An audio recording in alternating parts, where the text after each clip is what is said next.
മകരസംക്രമ ദിനത്തിൽ ശബരിമല അയ്യപ്പ സ്വാമിക്ക് ചാർത്താനുള്ള തിരുവാഭരണങ്ങൾ 12 ഉച്ചയ്ക്ക് 1 മണിക്ക് പന്തളത്തു നിന്ന് പുറപ്പെട്ട് പരമ്പരാഗത തിരുവാഭരണ പാതയിലൂടെ സഞ്ചരിച്ച് 14 ശബരിമല സന്നിധാനത്ത് എത്തിച്ചേരുമെന്ന് Travancore Devaswom board president PS Prasanth വാർത്താസമ്മേളനത്തിൽ അറിയിച്ചു. മകരവിളക്ക് മഹോത്സവത്തിനുള്ള ഒരുക്കങ്ങളും ക്രമീകരണങ്ങളും പൂർത്തിയായി വരുന്നതായും അദ്ദേഹം പറഞ്ഞു.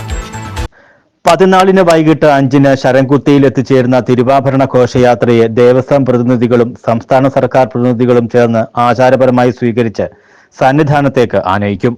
വൈകുന്നേരം 6:15 കൊടിമരച്ചുവട്ടിൽ ദേവസ്വം മന്ത്രി, തിരുവിതാംകൂർ ദേവസ്വം ബോർഡ് പ്രസിഡന്റ് അംഗങ്ങൾ എന്നിവർ ചേർന്ന് ഘോഷയാത്രയ്ക്ക് സ്വീകരണവും നൽകും. തന്ത്രിയും മേൽശാന്തിയും ചേർന്ന് തിരുവാഭരണം ഏറ്റുവാങ്ങി അയ്യപ്പസ്വാമിക്ക് ചാർത്തി മഹാദീപാരാധന നടത്തും. തുടർന്ന് പൊന്നമ്പലമേട്ടിൽ മകരവിളക്ക് തെളിയും.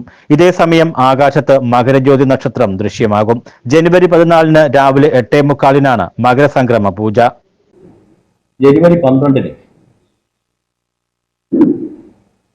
ഉച്ചയ്ക്ക് 1 മണിക്ക് വലിയ കോയിക്കൽ പന്തളം വലിയ കോയിക്കൽ ക്ഷേത്രത്തിൽ നിന്ന് പുറപ്പെട്ട് പരമ്പരാഗത തിരുവാഭരണ പാതയിലൂടെ സഞ്ചരിച്ച് ജനുവരി 14 ശബരിമല സന്നിധാനത്ത് എത്തിച്ചേരും ആരംഭിക്കുന്നത്. വലിയ കോയിക്കൽ കൊട്ടാരത്തിൽ നിന്ന് ജനുവരി 14 അത്